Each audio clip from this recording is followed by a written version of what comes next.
Hello and welcome back to my channel. If you're first time here, my name is Jenny, and if you're back, I'm happy to see you again.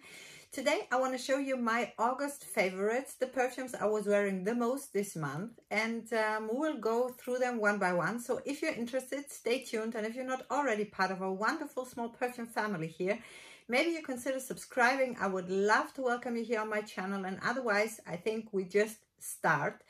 And the first one I want to show you guys is a real oldie, and actually I tried it out again after years and years, and I was wearing it in high school, and I have lots of memories with this scent, and I just wanted to have this feeling again, and I used it really a lot in the month of August, and it is CK1 from Calvin Klein. Yes, I know everybody probably knows this scent. It's nothing new, guys, but I can just tell you I enjoyed it really a lot. It's a fresh citric scent with mandarin, lemon, green tea, jasmine, rose, amber, musk. It's beautiful. It's just this citric, fresh, unisex fragrance, obviously, and I don't know if it's my emotional memories that I have with this scent. Maybe you write me in the comments, are you using it still until today? Do you have it in your collection, or you hate it today, or whatever? I really adore it, and fell in love with it again, and it will not leave my collection now. I really enjoyed it, and in the summer month now it was just great to use. For sure, it's not as long lasting as it was when I was in high school. I used to have it all day on me. I remember the longevity was very good. It definitely got reformulated. The scent though is the same in my eyes, but the longevity is not as good as it was. Now I'm getting around 6 hours out of it, and before I was smelling myself all day. So this is the only part that is disappointing, but I don't mind. I'm respraying it, and 6 hours is okay for me. Okay, I can live with that. CK1 from Calvin Klein. The next one is also an older one that I kind of played around a little bit this month again, and it is Kenzo Flower. Kenzo Flower is a floral, powdery, for me, very grown-up scent. For me, this is not a perfume for a young girl. In my eyes, not. It has a vintagey style for me. It has ginger, it has lychee, mandarin, rose, lots of vanilla, incense, and musk. It is vintagey. It gives me a hint of a vintagey powder, vintage powder, something like that, with the floral aspect. This is what I smell, but it's interesting. It's today the scent of the day for me. I'm wearing it today, and I cannot wear it every day. I have to feel like it. I have to be in the mood for it. But when I'm in the mood, I'm really enjoying it. But still, I think it's not for everybody, and you need to like this vintage style of perfumes. This is for me something like 90s. It has a 90s vibe in my eyes. Probably it reminds me also of those years because I was wearing it those times. But still a very beautiful perfume if you love floral, powdery, this vintagey style scents. Beautiful scent, and I loved it this month, Kenzo Flower. The next one is from the house of Reminiscence, from the line of Les Notes Gourmandes, and it is Dragee. I have also another one from this line, but this one I love more, guys. It's a sweet gourmand with mandarin and almond, orange blossom, musk, vanilla, and a little bit of woody notes. It's, I don't know, it's, you know, a mixture of a gourmand and something fresh. It has slightly a citric vibe, especially in the opening. So this is what, I don't know, what keeps me coming to it. It makes me interested because it keeps me interested maybe in this scent. It's, I see the color white. I see something fragile. I see, you know, it's a gourmand, but it's not too heavy. Gourmands, sometimes they're turning to be very heavyweight on you. This one, not at all. It's lightweight, but still this very sweet part, beautiful part is there. You have the floral aspect, and you have this slightly citric aspect in the beginning and the opening. I love it, guys. I really, really love it. This is for me also a bright perfume. I'm just seeing the color white. It's a clean fragrance, although it's a gourmand. And something like that I don't have in my collection. Another one. Some people are saying it smells like Love Don't Be Shy by Kilian. I have Love Don't Be Shy by Kilian and I adore it, but for me, they are totally different, guys. Love Don't Be Shy by Kilian is more sweet, more heavy, more sexy in this kind of style. This one is really more gourmandy, but it has this citricness. It's not so heavy. It's lightweight. It's, for me, an everyday fragrance. I have to spray it once to get this. God, it's beautiful. Guys, it's beautiful. Really. If you didn't try it yet and you're into gourmands and you like gourmands, but maybe something for every day and every occasion, this is a gourmand you can wear in the summertime, guys, with no problems. Not at all. And this is what I adore in this scent. Really, give it a try. You will not regret it. Dragee from Reminiscence Les Gourmandes. The longevity, I forgot, guys, around 5 hours. But it has a very good sillage and I don't know. I really, really love it. The next one that I really have worn a lot this month is Parfum de Therese by Frederic Malle. This is a floral, fruity fragrance, and for me, the main note here is melon. This is what I smell the most. It has jasmine and mandarin, and it has pepper, and this, I don't know, combination of pepper with melon is gorgeous, guys. It's something very new for my nose. I haven't smelled something like that before. It has vetiver, it has leather, and it has rose. But the leather, actually, I cannot get. Also in the dry down, I don't get it. But I think it gives this scent the edginess that it needs from being boring. It's really, really interesting. I don't know. It's intoxicating for me, really. If you're into fruity and you like pepper and you like edgy, fruity scent, you should try that. Nothing for a blind buy, for sure not. I think that many people are going to dislike this one, but give it a try.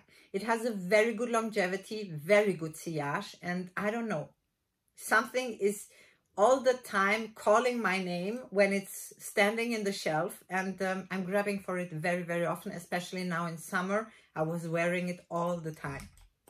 I love it. Parfum de Therese by Frederic Malle.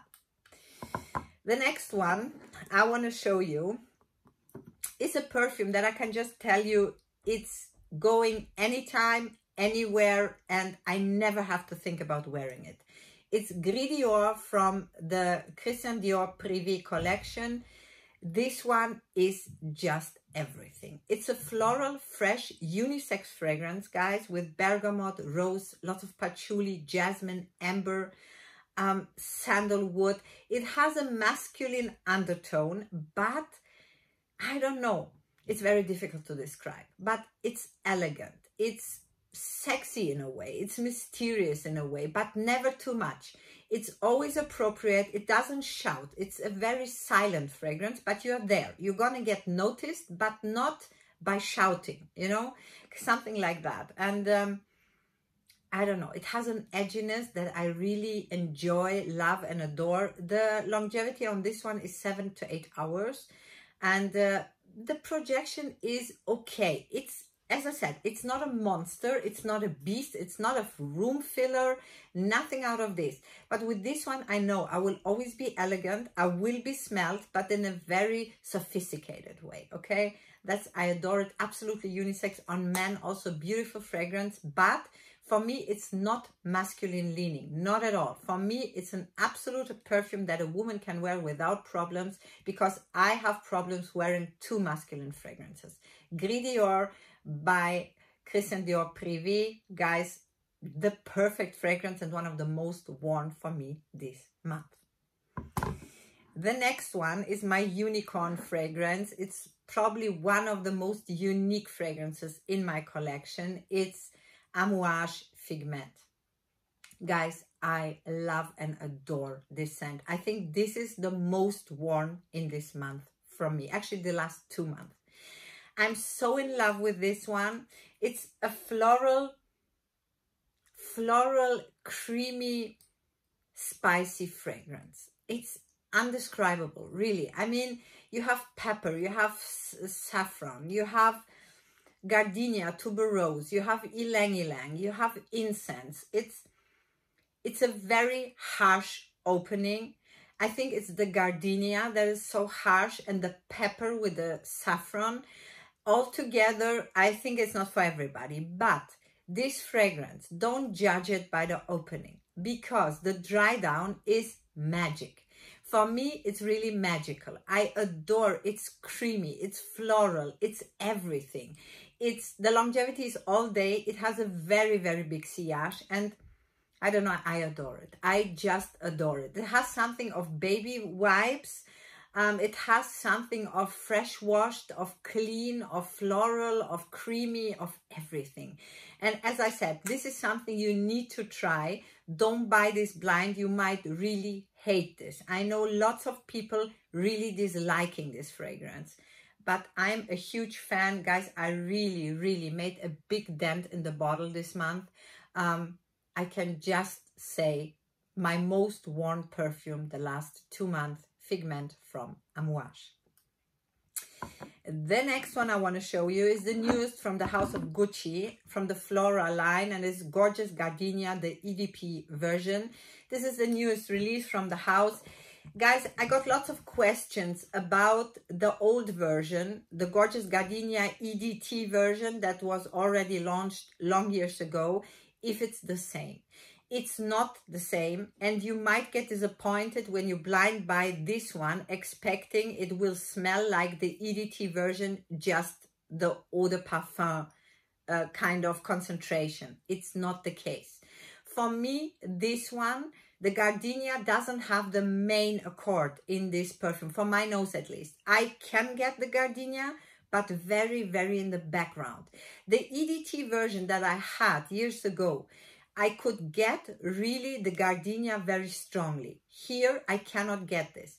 This is a floral, fruity fragrance. It has mandarin, it has red berries, and the red berries actually I smell in the opening very much. It has Gardenia, obviously, jasmine, it has frangipani, and the frangipani actually gives me a tropical vibe. In the dry down, it becomes a little bit tropical to my nose. It has brown sugar and patchouli. And for me, it reminds me in the DNA slightly minimal of the Gucci Bloom. It has the same kind of vibe. It's slightly powdery. It's very sweet. It's very floral. And it's for me a different scent from the EDT version. Still, it's in my collection. It's my most worn perfume this month. I like it. Is it groundbreaking? No, for me, it's not groundbreaking. It's nothing I never smelled before. It's not one of the best perfumes in my collection. No, no, no. But I still like it. I bought it and I didn't blind bought it. I tried it and I bought it. And I can just tell you, don't get disappointed if you were in love with the EDT version, and you will find this one a bit different. Still, it's a very beautiful scent, and I like this tropicalness that it becomes. And I believe it's a frangipani that is giving me this kind of impression. And I don't know, I enjoyed it a lot. And actually, I got compliments on this one already, so the people around me are loving it. The longevity is okay, 5-6 hours, not a beast, not a monster. It has the first 3-4 hours a very good sillage, but then it dries down and it becomes very close to the skin. Still, I love it, and I have worn it a lot this month. Gorgeous Gardenia, Gucci from Gucci, the EDP version. The next one I will show you is from the house of Versace, and it was a real love because I had it years ago and I bought it now again, and it is Bright Crystal from Versace. And guys, this one was in the summer one of the best fragrances ever. I mean, it has this pomegranate and it has an icy note. So it's for me an icy pomegranate, and it really gives you this icy cool feeling on the skin that when in summer, when it was hot, it was cooling me down. It was perfect, just perfect.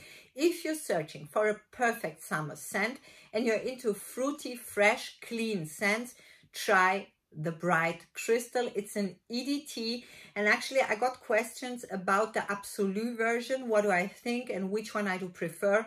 I prefer the EDT normal Bright Crystal because this iciness that is giving me this one, the Absolute version doesn't give me. It's more sweet, it's more deep. Probably some will prefer the Absolute version, but I adore this iciness that it's giving me, this cool feeling, cool atmosphere, and it's a cool fruity floral fragrance. This is what I can tell you, and for the summer, for me, perfect. Longevity is not so good, 4 hours, but it has a good sillage, this 4 hours, and I adore it, and I really used it a lot when it was hot now in the summer. Bright Crystal from Versace.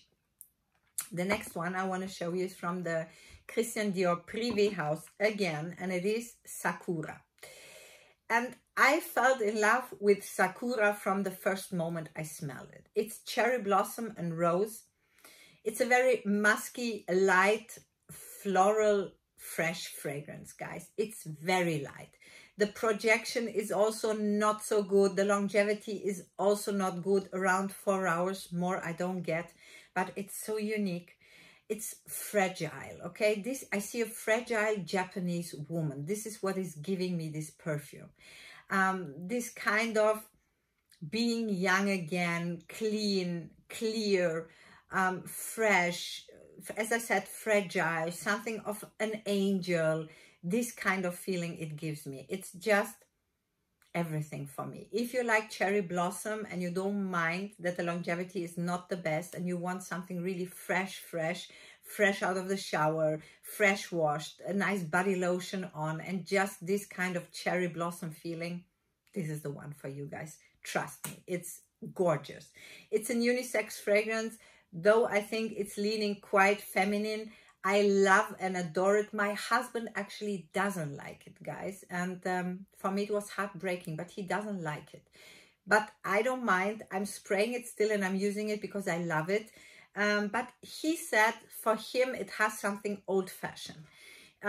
This is what is his feeling. I don't know why. I don't get this. He tells me he's smelling something like old, soapy, vintagey, something like that. I don't get that at all. It is soapy, that's true. Soapy, clean, fresh cherry blossom, but I don't smell no old-fashioned or vintage at all. For me, it's fresh, it's clean, it's fragile, it's everything. Sakura from the Christian Dior Privy house. The last, but definitely not least, comes from Bond number 9, and it is Madison Avenue. Oh, guys, how much I adore this fragrance. This fragrance is a sweet, floral, fresh ambroxan, really much ambroxan inside. I can smell that. It has apple, it has bergamot, it has berries, and actually this blackberry is giving me something that, yeah, I don't smell often in perfumes, okay? This is something very, very special. And it has rose, it has praline, and it has ambroxan. And this ambroxan with the praline, this combination is one of a kind. It reminds me in some kind of way of the Narciso Rodriguez Eau de Toilette for her. And it has the same vibe. It doesn't smell the same, but it has the same vibe. And it's not listed. But if I wouldn't know it better, I can smell osmanthus in this perfume. It's not inside, but I get that. I don't know if it's a combination of the ambroxan with something together. I cannot tell you, but it's gorgeous. I got so many compliments. The longevity on this one is 8 to 10 hours on my skin. It has a huge projection. Everybody is smelling me. I smell myself, and I'm getting compliments, really.